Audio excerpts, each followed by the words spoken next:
am getting ready for a day of activity and action on this Martin Luther King Day, the Reverend Dr. Mark Kelly Tyler, as we prepare ourselves for a action press conference later this morning with Power around preemption and raising the minimum wage. Well, you think about Dr. King's birthday and black preachers, it's like Easter Part 2, in the sense of, I'm not trying to equate Dr. King to Jesus Christ and Easter in that sense, but in the sense of how busy it is. Yes. It's Yes. like, Holy Week for black preachers is like nonstop. So so I'll be a part of that press conference, but also like you, other speaking engagements and things of that nature, even though most of this is virtual this year. So thank God for that. Yeah, I did my part last night with the Lancaster County NAACP and had a real good experience with them. But tomorrow, the rest of the day, I will be watching other people doing their thing and sitting back and enjoying. Yeah, I'll be on with Nick at 5 today, back on Evening Words with Nick, and then at 7 with the Council of American Islamic Relations, CARE. That's correct. Yes, I saw that you and Rabbi Mordecai Leveling from Yeah. So, it's just like, man, it's just, hey, why not? Let me just throw a whole bunch of other stuff on there. So it's a lot going on today, including the day of service, which is big in Philadelphia, probably the biggest one in the country as well. So got a lot to cover, and to help us get through it all today is none other than Miss Kawesa. What's up, Kawesa? How you doing today? Good morning. How are you? I'm doing all right, trying to get used to my new virtual background. Yeah, I tried to send you guys a text message. I was like, oh, it's so sunny where you're at. Yeah, I know. It's just, even though the sun's not out yet, I kind of brought that up. But we need time-sensitive backgrounds. Well, I used mine already on Friday, so. Right. I want to see Nick use us for evening words. Hi, it's evening words in broad daylight with Nick Talaferro. I know, probably. It'll work in the spring. It just won't work now. Right. I know right now they're like, that damn Tyler. Be a team player at least once.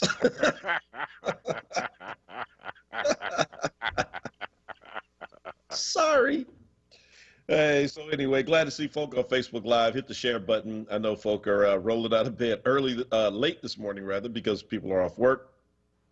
And but still glad to see folk like Robert and Connie and Ed and others who are chiming in this morning. And let's get this conversation off the road.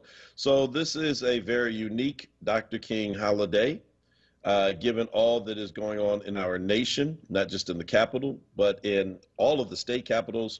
I guess we can all breathe a sigh of relief somewhat that yesterday was not what a lot of people anticipated.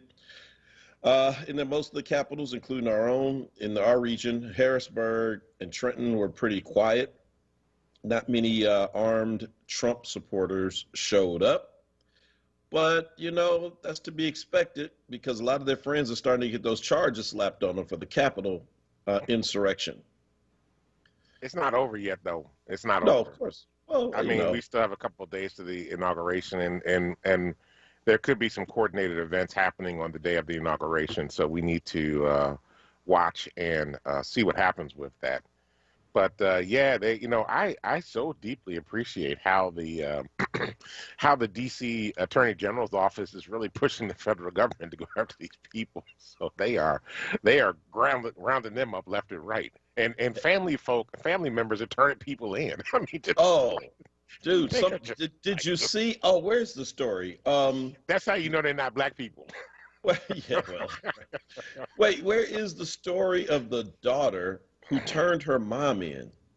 Did you hear this story? Yeah, she turned her mom and her uncle in, right? Is that the one you're talking about? I'm not sure about the uncle, but she turned her mother in, and maybe somebody can find it and post it. I try to send these stories to myself when I see them because, again, it's just like, you don't want to miss it. But over the weekend, I guess it is, one of the persons who was at the Capitol who went into the building was identified by her own teenage daughter, who said, "Hey, Mom, remember how you didn't like me going to BLM protests? because Hmm. you said they'd be violent. Is this you? With That's the the same one question that mark. turned in their uncle too. It was their mother and her uncle. Oh, she got the uncle too? Yeah. Oh man, she must have been like talking to Kellyanne Conway's daughter or something, man. Wow. Yeah, I mean, I'm like, yo, these folk are not playing. So Bruh, that's I'm like like, crazy. that's why you know they weren't black. Yeah, So, well, so yeah, so but and it's interesting how like people are now um singing a different song. Obviously, when you get those federal charges in front of you and somebody is threatening you with real time in prison, hmm all of a sudden it is a different thing altogether. And all of your saber rattling, all of your junk talking is in a different area. So one of the people who flew there on a private jet from Yep. Texas, I believe, Hmm. a big time real estate broker. She's now been hit with federal charges, knowingly going into the building. And she's like, well, I mean, I'm not a criminal. Well, actually, if you commit a crime, that makes you a criminal. And she said, I was just doing what President Trump wanted me to do. He told Absolutely. us to come. I showed up. He said, go in and show strength. We showed strength, and he should pardon me. Well, pardon me, ma'am. Let me tell you who will not be on that list of 100 pardons tomorrow. Um, you won't be on that list. Shaman Minotaur man won't be on that list. All you Trump zombies who went in there, and you know why they're not going to be on the list? Because the Democrats have really, if they've done nothing else with this impeachment, they put him in a box, I believe. So knowing that the trial is looming, he is going to have to be very careful how he conducts himself in these last 2 days. Right now, the Democrats don't have Republican votes to convict him in a Senate trial.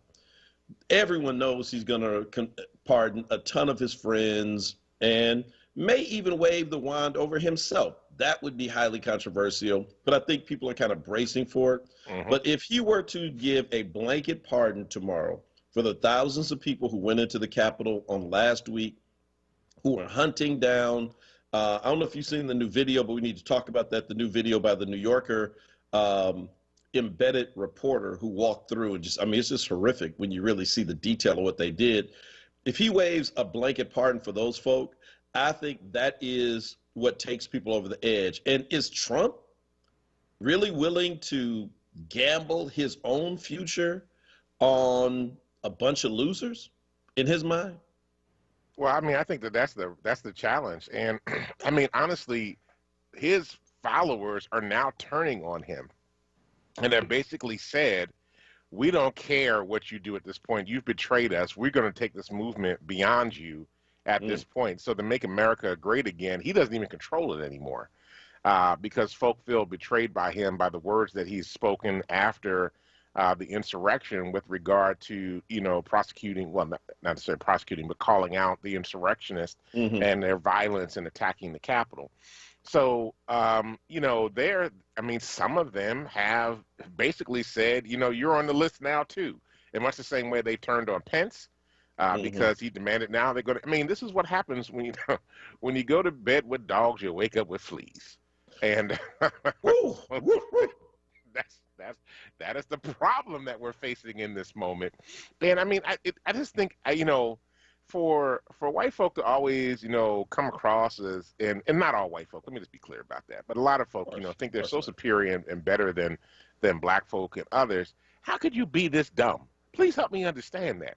And I can't say that it's really just white folk, because there were actually black folk and Latinx folk, and there were Asian folk that were out there in that crowd as well. As a matter of fact, one of the pictures that was Washington Post had was just a sea of Asian folk that were out there. Mhm. There were very clear pictures of African Americans that were in the crowd, and I didn't see Diamond and Silk. I was actually looking for them to be in the crowd, but they weren't there. So Diamond and Silk, for those that Mhm. don't know, are the two African American women who really should not be spokespersons for anything. But Donald Trump has brought them out on numerous occasions, to the chagrin of many of us who just covered our heads and cowered when they showed up. And there were Latinx folk that were out there too. So it was very Mhm. clear but they were very small compared to the overall sea of people that were out there at the same time. But I just can't believe that people like could not read through this. I don't understand. I mean, yeah, I mean he's charismatic, but I mean even when you watched him on the what was the name of that show, the Celebrity Apprentice, The Yeah. Apprentice, Yeah. he was a jerk. And so I don't, I just don't get it. Why do we love why do we love hyper toxic masculine men in this country? What is it about them that makes Americans fall in love with them? Because that is really what the challenge is in all of this. Well, I mean, come on, man. That's like pretty easy to understand, right? I mean, No, it's not. that's yeah. Come on, sure, why not? I mean, this is like a part of this is primal. A part of it is just it really is just very primal. It's just the attraction to whoever the quote unquote strongest in the room is, and yet what they never understood is that for him it's all an act. I mean, it's an act, and that he sells wolf tickets and he gets other people to do their bidding. I mean, for all of his talk about fighting and all, Donald Trump has probably never laid a hand on anybody, not in a real fight, right? I mean, just No, that's he not paid the somebody world. to do it for him. That's all. His Right. daddy got somebody to cover him. That's not the world he grew up in. And so the idea that he is this strong man, what I mean, he lost re-election to a guy older than him. He always said, if I lose to this old guy, you'll never hear from me again. Well, please be good at your word. You promised. Remember, you promised. You said you would go away and we would never hear from you again. And so, in any event, that's kind of where it is. But it does speak to, in a lot of ways, a lot of this speaks to the deeper contradictions in America that you and I talk about all the time. Mm-hmm. The ways in which, not just the criminal justice system, but the ways in which wages, generational wealth, educational opportunities, housing opportunities, all of these things track in different ways for Black and white people in this country, generally speaking. Mm-hmm. And like you said, again, with noted exceptions, but generally speaking, the Kerner report said in 1968, covering, the riots from 67, Right. that America at that time was becoming two separate countries. Mm-hmm. One black, one white, both separate and unequal. We have not done anything in a major way to reverse that. And so now you're seeing it even play out even in the way that this is handled. So I brought up that video for a reason, the New Yorker video. It's about a 12-minute clip. And it follows the reporter who goes in with the insurrectionists, follows them all through the building. And he is in the Senate chamber when the Minotaur comes in. Oh, wow. And there is a Capitol police officer who is there with them, who is I kind of thought he was a tour guide or something, right? Now he's trying to tell them, okay, wait, guys, you can't do that. This is the most sacred place. And they're like, yeah, dude, we just want to get some pictures. Just chill out. Just chill for a minute, okay? And he's standing there, to use their word, he's feckless. He's got a gun, but he's just like, come on, guys. Come on. Dude, I swear to you, it's like the hall monitor at high school begging the football players to stop, toilet paper in them. Right. It's like, guys, please don't sit in that chair. They're taking pictures they're going through the drawers of all of the senators, taking pictures of classified information on their cell phones. Like, oh, what can we find in here? And when he finally walks out with them, there are like about 8 or 10 other cops who are standing out there. And I'm thinking, like, are you kidding me? Did this just happen? And mind you, Royster, this is not a mob of people. This is like maybe 20 of them, and things are kind of cooled down now. It's like, how about pull your gun out and tell them, get out this room? That's right. Or I'm going to have to start blasting somebody. Well, but this they is want to shoot America. anybody in the Senate chambers. Oh, yeah, because that would be, that would be disrespectful. I mean, it's this whole thing is like intriguing to me because, first of all, Black folk wouldn't got through the front door. I mean, they barely want to let us in there now. And, let alone be able to go all the way into the Senate chambers. And Why was it that it was the black officer that was protecting the folk in the House of Representatives chamber? It was the black officer by himself that had a whole mob chasing after him because he was trying to pull them away from breaking into the House chamber. The House chamber was not breached, everybody. The Senate chamber was breached, where Pence was, where the Secret Service were. In addition to the Capitol Police, the Senate chamber got breached, but the House chamber never got breached. And one of the reasons was that a black U.S. Capitol Police officer, who we first saw on video, we saw a video of him by himself, and it looked like he was trying to run away from the mob. And then actually we learned later on that he was actually taunting the mob because he was trying to get them to follow him instead of continuing to try to break into the House chambers, which he did successfully, and eventually got back up to meet him where he was so that they could begin to deal with the insurrectionists. So why is it then that in the House chamber, in the U.S. Congress House, the Capitol building, which has not always been friendly to black folk, it was black folk that are coming in saving the day? Please help me understand. It was the D.C. Metro Police, majority of whom are black, that came in and saved the day. Why do black folk always have to be Superman and Superwoman to folk that could care less about us? I'm just saying. That's what we do. We're the gift that keeps on giving to America. To America. Hey, America. And well, Megan wants us to call them terrorists, not insurrectionists. You call them what you want. I call them. I prefer insurrectionists because it was an insurrection. That is terrorism. You're right. You're trying to overthrow the United States government. In that act, you are an insurrectionist or a seditionist. Now, that's not to say you can't also be a terrorist when you walk out of there and, I don't know, you surround like some black woman like they did the security guard the night before, who ended up having to punch her way out of it, you know. Oh, that's actually who it was. Okay. That's the story. Thanks. Ed posted it. I didn't get a chance to read it. The young lady who posted about her mom, that's who it was. It was the woman, the white woman who put hands on the black security guard in a crowd the night before the insurrection and got pretty much like punched in the face and bloodied up with one punch. The black woman was since suspended from her job. Her GoFundMe page is over $200,000. She's probably going to quit that security job. I don't think 750 going to cut it now. And so, but the mom has been, she quit her job. She was not fired. She was suspended with pending an investigation, but she says now her life is ruined and turned upside down. And so, yes, so the same crowd in some places are acting as terrorists. In other places, they're acting as insurrectionists. And I mean, look, man, this crowd has got it all. Listen, we're coming up on a quick break. Please only call them terrorists. Will, you call them what you want then, bro.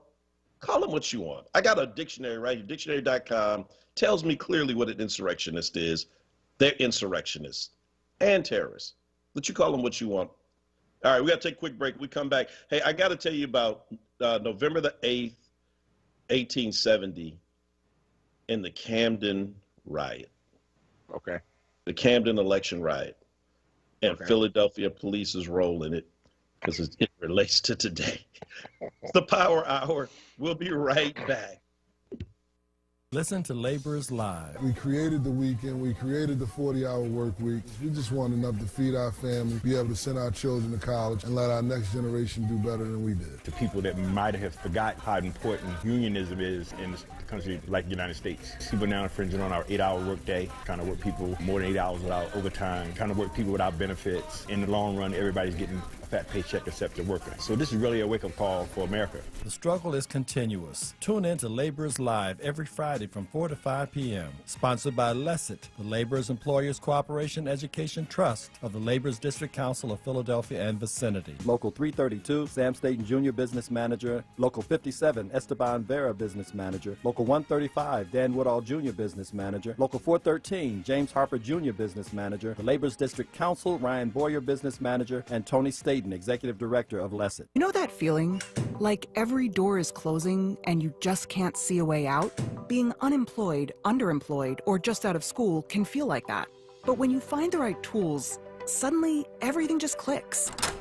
FindSomethingNew.org offers resources that help develop new skills. Skills that can position you for careers in today's growing industries, from healthcare and manufacturing to cybersecurity and alternative energy. Find your path to a new career at findsomethingnew.org. A message from the Ad Council. Dr. Martin Luther King Jr. in his own words. Brought to you by Pico, Keystone Plus, Premium Nutrition Meals, and JD's Auto Body and Painting.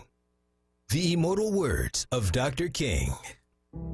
At the very same time that America refused to give the Negro any land, through an act of Congress, our government was giving away millions of acres of land, which meant that it was willing to undergird its white peasants from Europe with an economic floor. But not only did they give the land, they built land-grant colleges to teach them how to farm, government money. Not only that, they provided county agents to further their expertise in farming.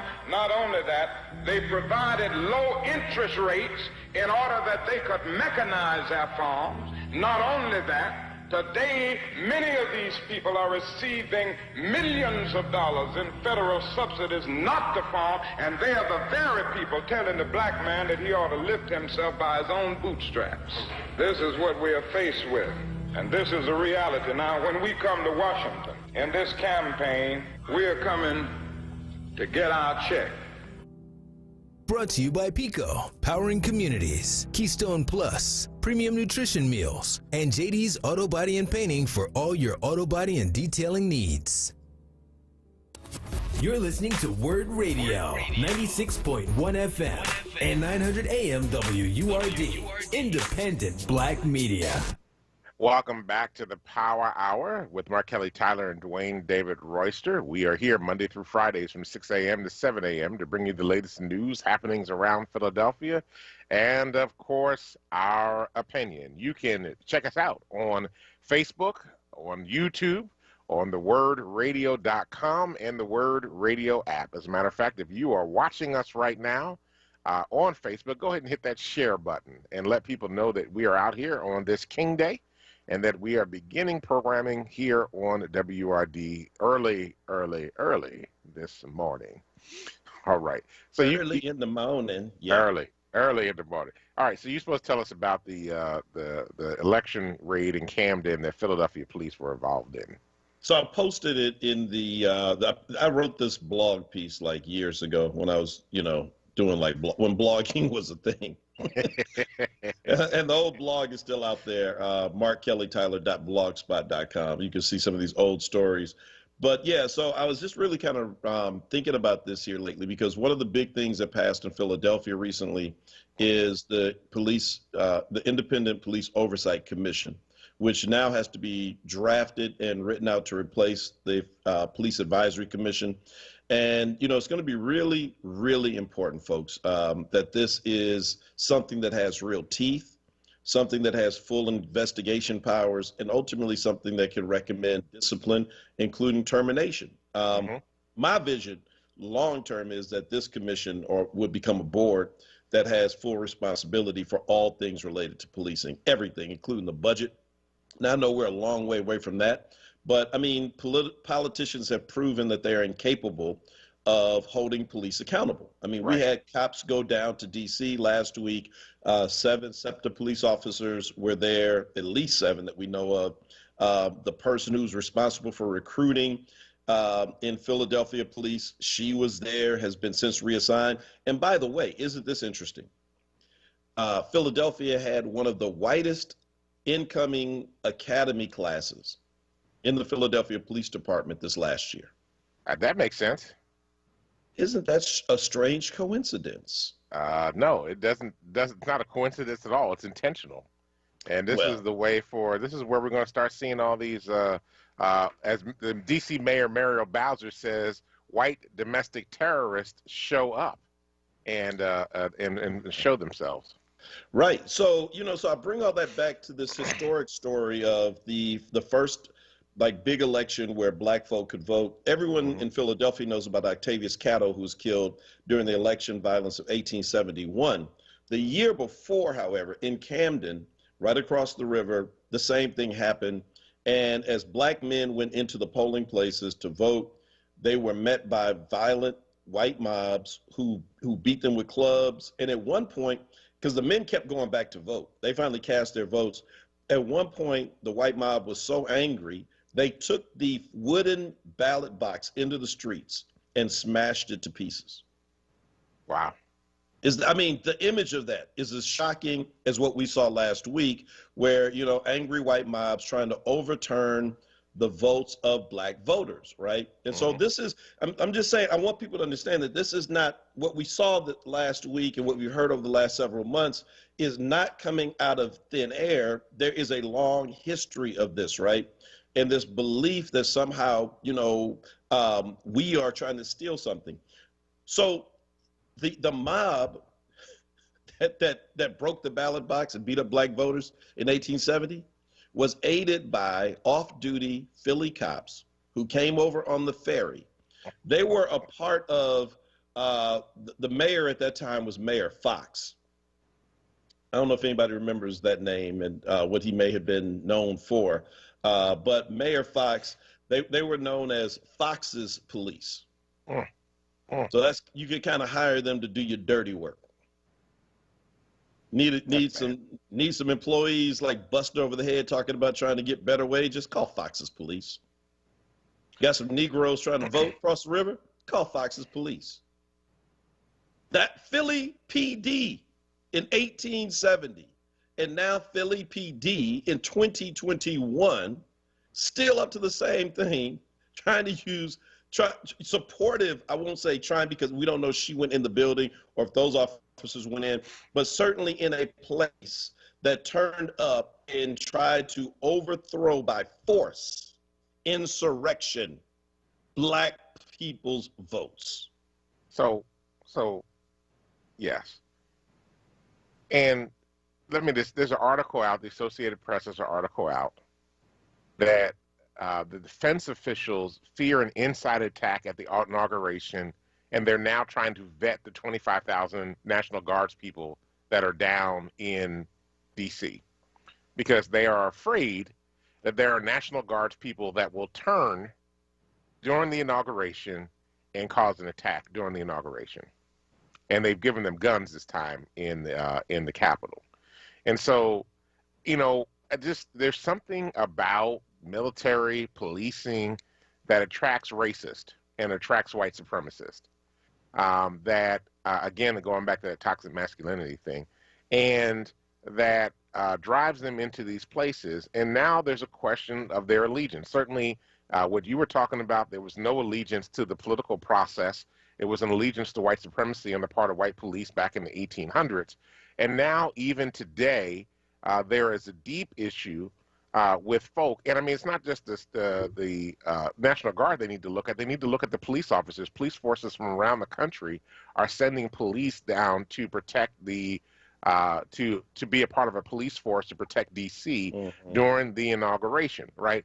But can you trust the people that are there? There are dozens of Capitol Police that have been suspended and or on leave because they are suspected to be complicit with the insurrectionists / white domestic terrorists that took over the nation's capital.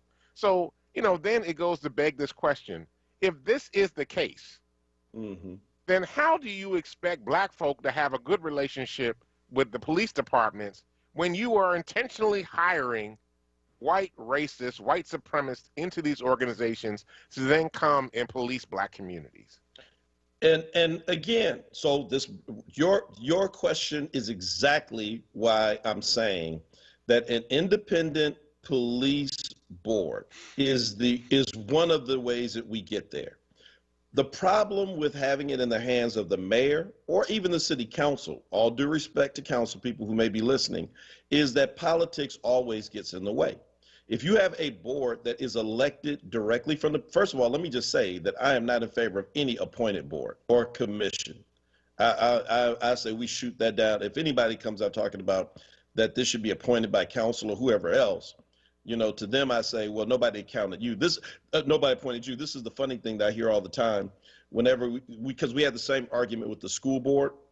That I always say school board with air quotes because it's not a school board. It's appointed by the mayor, whatever. It's just whatever he wants. And so elected officials in Philly will tell you, well, you don't want an elected school board or an elected police commission, Reverend Tyler. because that'll just open it up to all of the election corruption, and there'll be all this money thrown in, and it'll just corrupt the process, and you won't know who gets on the board and FOP and blah blah blah. I said, it's funny to me. Somehow, in spite of all of the same corruption, you were elected. And are you corrupt? Well, no. Okay. Then there is a way that in spite of all the corruption this works. It has to be a board that is accountable. The reason that the process and how they get on the board is important is because it's the only way you can hold them accountable. If these people do things that you don't like and they are appointed by council, how do you hold them accountable? You can't. The only way to hold them accountable is to directly elect them and then unelect them. I would even say put in a recall measure in that bad boy. Well, I think that is, actually, you just stepped on something that I think we just don't need for the police commission, the police oversight board.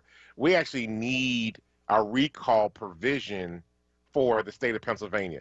Philadelphia actually has a recall provision in our charter to be able to recall politicians. However, it was trumped by the Pennsylvania state constitution that basically threw out anybody's capacity to do a recall on any political leader. And I mean, if you get elected, you're considered a political leader. So they would be considered political leaders too. And so I think we need to go after the state and get the recall provision taken out of the PA, basically nixing. The state constitution nixes the ability to do recalls in any municipality and state level for any elected official in the state of Pennsylvania. I think that needs to come out, so then we actually are able to fully recognize and exercise our democratic principles by doing a recall at any time to any political leader that is not doing the will of the people and starts doing their own will. I wonder how Pennsylvania politicians would act differently if they knew that if they were not doing the will of the people, they could potentially be recalled. Hey, listen, so imagine, do you think Jim Kenney could survive a recall? No. Not right now. No, but he could survive a re-election, because in a re-election, in a primary, talking about money being thrown, right? A lot of these interests that are, that want him there because they support what they want and they get what they want, in spite of the fact that, he's Jim Kenney. And so, but if you were put in that kind of hot seat, he would not survive it. Right. And so, so we got, in my opinion, it's all about putting control back in the hands of people. Right. That's what it's about. And you don't need to go storm the Capitol or Harrisburg or City Hall with guns, trying to hunt down with zip ties elected officials to do it. We have a process, and it actually works. That's the funny thing to me. If Donald Trump, for example, had taken a page from Stacey Abrams, what did Stacey Abrams do? She lost an election that was legitimately stolen from her. Absolutely. If anybody had a reason to be pissed about a stolen election, it was her in her gubernatorial run in Georgia. But what did she do? She didn't get bitter. She got better. She said, you know what, then? Screw you. I'm going to screw you. She went and she worked. And what did she do? She flipped Georgia and turned it blue. If Donald Trump would have taken a page from her book and for the next 4 years just gone away quietly, passed the baton to Joe Biden and started building, man, he'd come back and probably be unstoppable, right? But it's, democracy works when you work it. And so we're not at the point yet where you got to go do what we saw at the Capitol. And man, these folk, democracy don't work because I didn't win. No, actually, it did work. The people with the most votes won. 50 plus 1. You and I disagree on this democracy thing right now.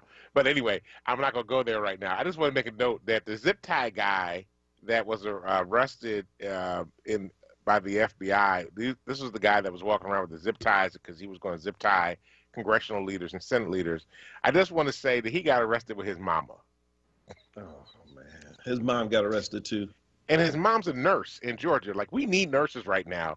His mom is a nurse from Georgia, and she was taken in custody in Nashville with her son. Got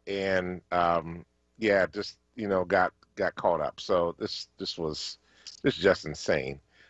Lisa Eisenhart was taken into custody by FBI agents, along with her son, Eric Munchell, because they violated federal statute. They both were inside the Capitol. So anyway, yeah, so mama, so you so big and bad that you get arrested with your mama.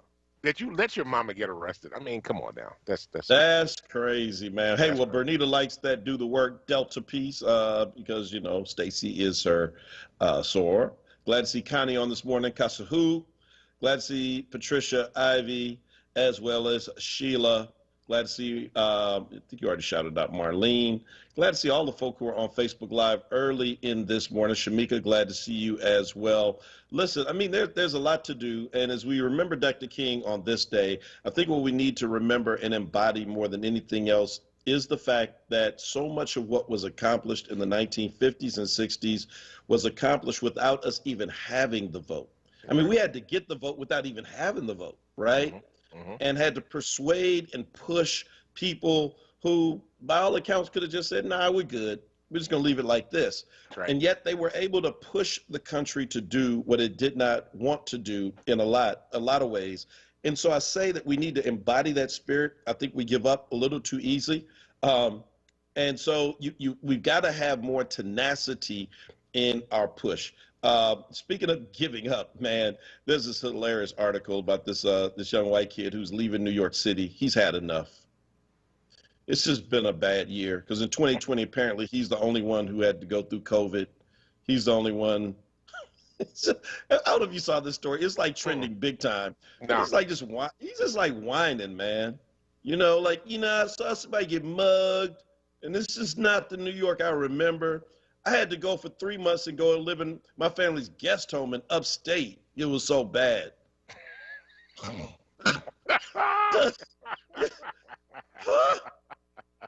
You had to, I'm sorry. You had to do what? I'm just saying, there's something about the spirit right now in the country. Folk just are giving up too easy. That's kind of what I'm talking about. You got to fight for this stuff, folk, right? Bloody Sunday was a setback, and they marched back over that bridge.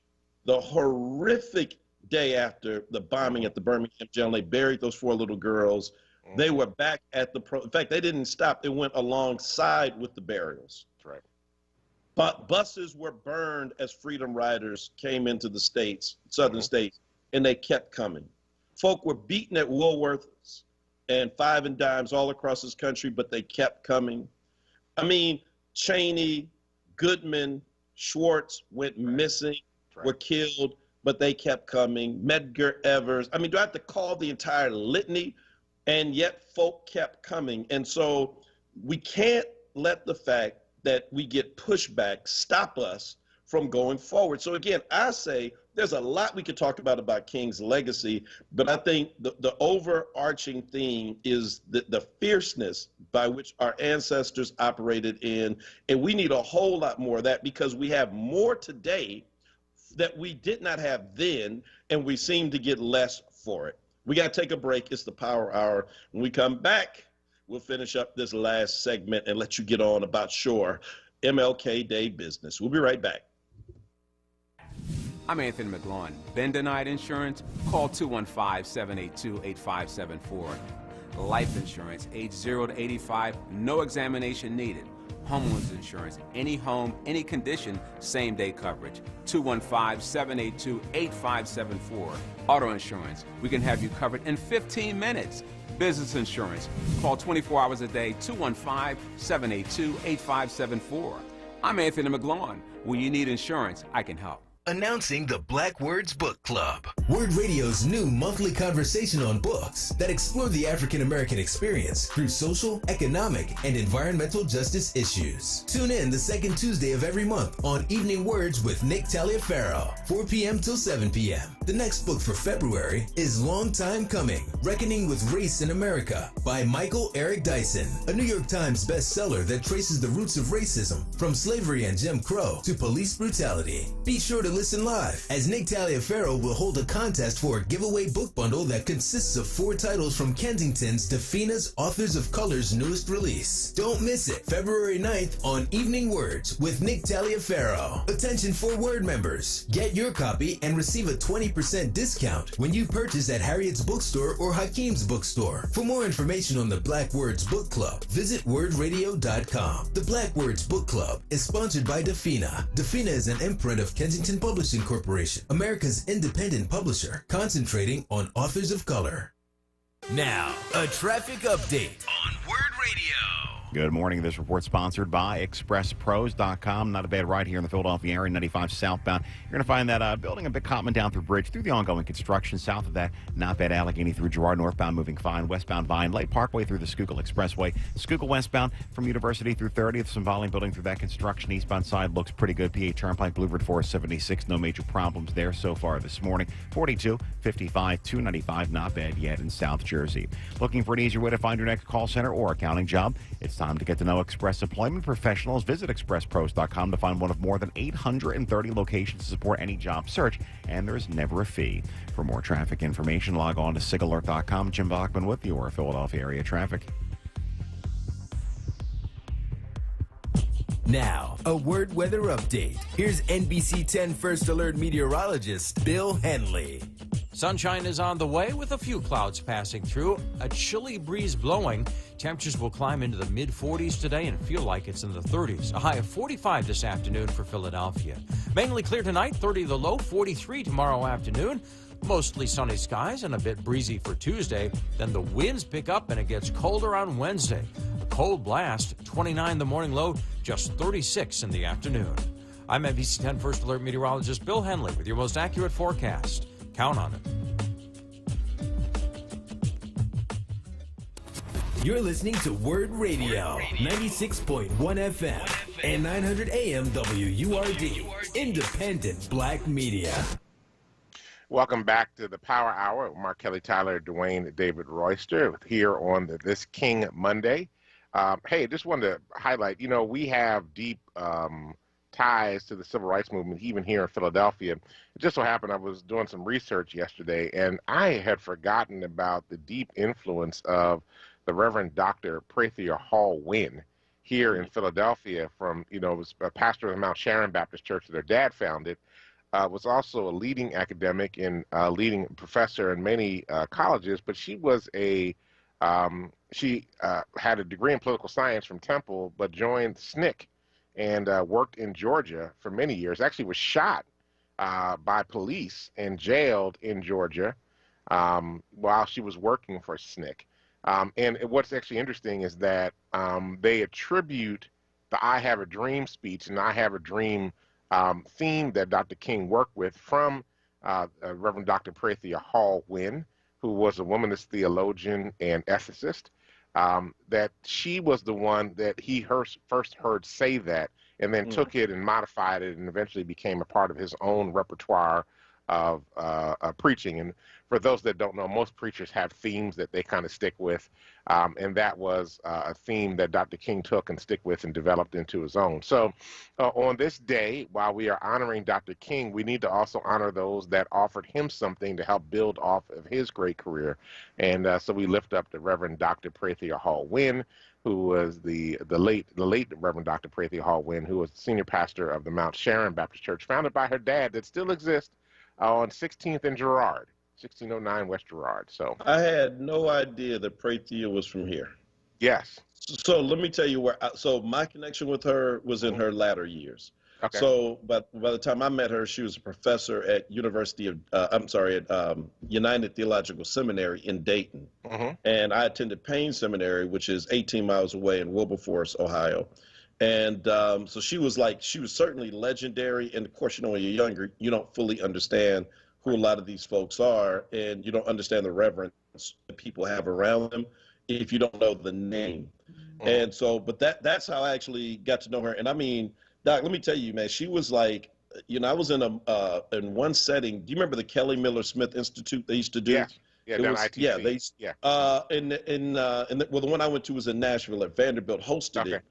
But, bruh, man, let me tell you, she took like, black male, clergy leadership to task in this public meeting.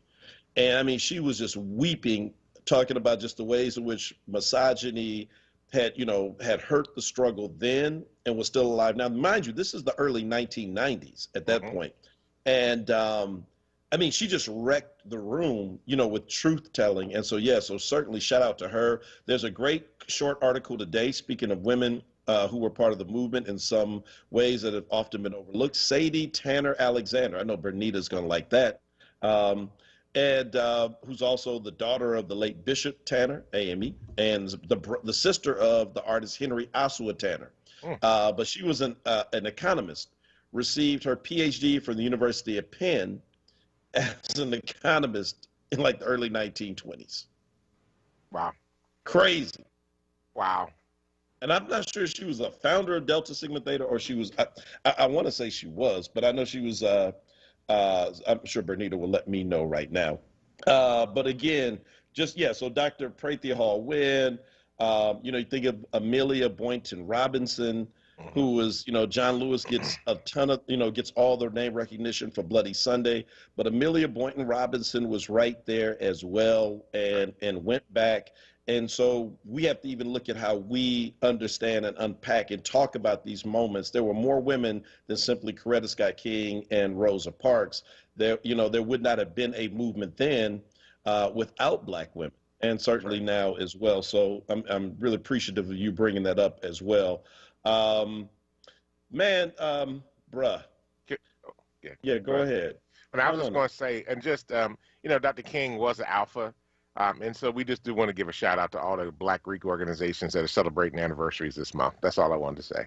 Ours was December. December was yours? Ours is just September, but that's fine. Yeah, no. We do December. We do December. But there's 6 of the 9 that are celebrating anniversaries in January. So yeah.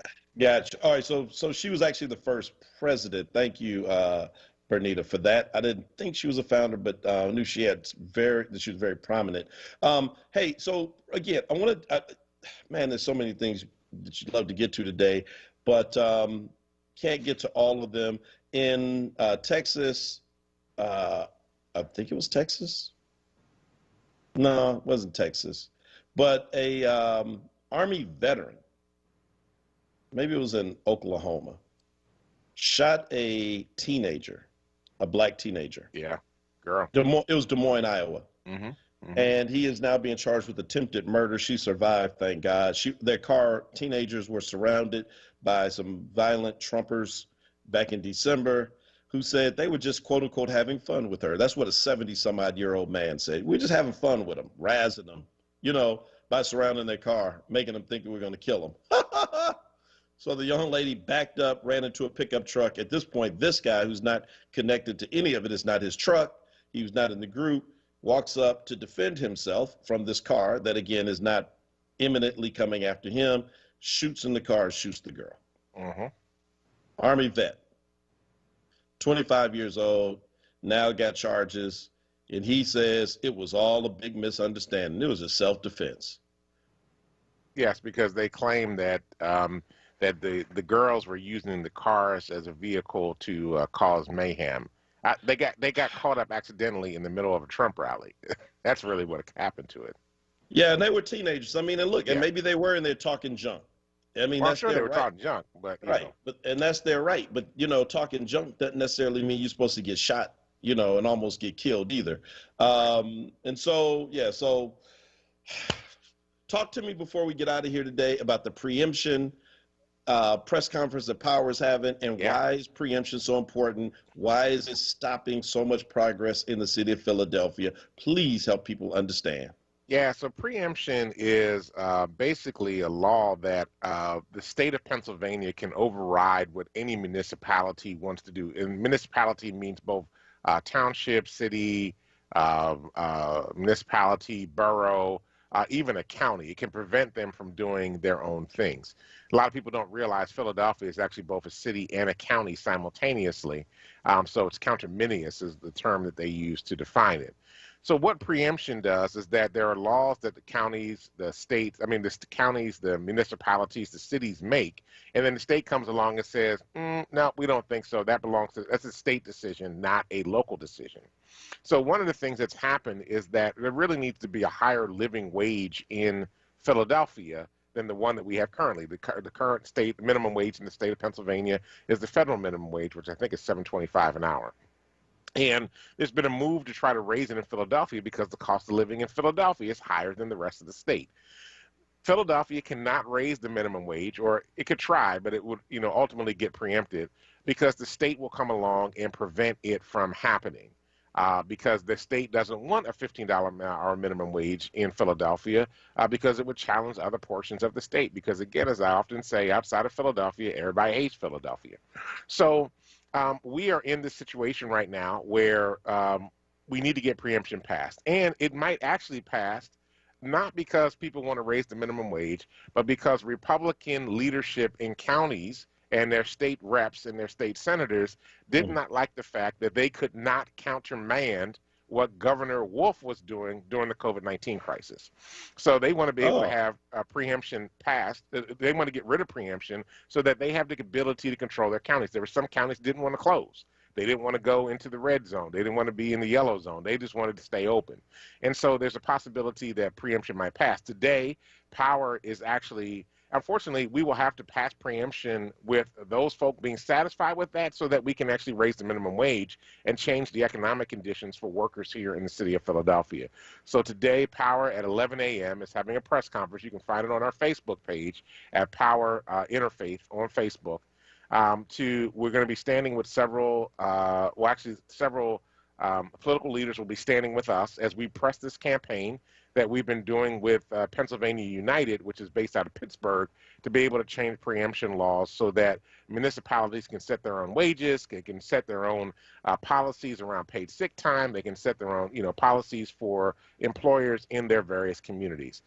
So that's at 11 o'clock today. It'll be on Facebook. Preemption is a very important issue because if Philadelphia can set its own wages and get control of its own economy, we can actually change the city. So join us today at 11 a.m. We look forward to having you there with us. All right. And you can catch me at 5 p.m. on a panel with a lot of folk with Evening Words with Nick. Or as I call it, Pillow Talk with Nick. Nick ought to just like dim the light down. But anyway, it'll be a great conversation. I think Pastor Weiler and others. And then also at 7 with CAIR, C-A-I-R of Philadelphia. Congratulations. Bishop Royster is the new, he was the interim. Some of us, the fix was in. No, the board did the right thing. Executive director of Power. The board did the right thing. He is now officially the executive director of Power Interfaith. And congratulations, my brother. All right. All right. Well, listen, everybody, we'll be back tomorrow morning at 6 a.m. to bring you the latest news happenings around Philadelphia and, of course, our opinion. We appreciate all of you being here with us today. Thank you, Kwesa. Thank you, Dr. Tyler. All of our people hitting us up on Facebook and YouTube. Listen, stay tuned for Wake Up with Word with Solomon Jones. And on this King Day, do us a favor. Go out, change the damn world, because if you don't, nobody else will. Peace. Weight on my shoulder.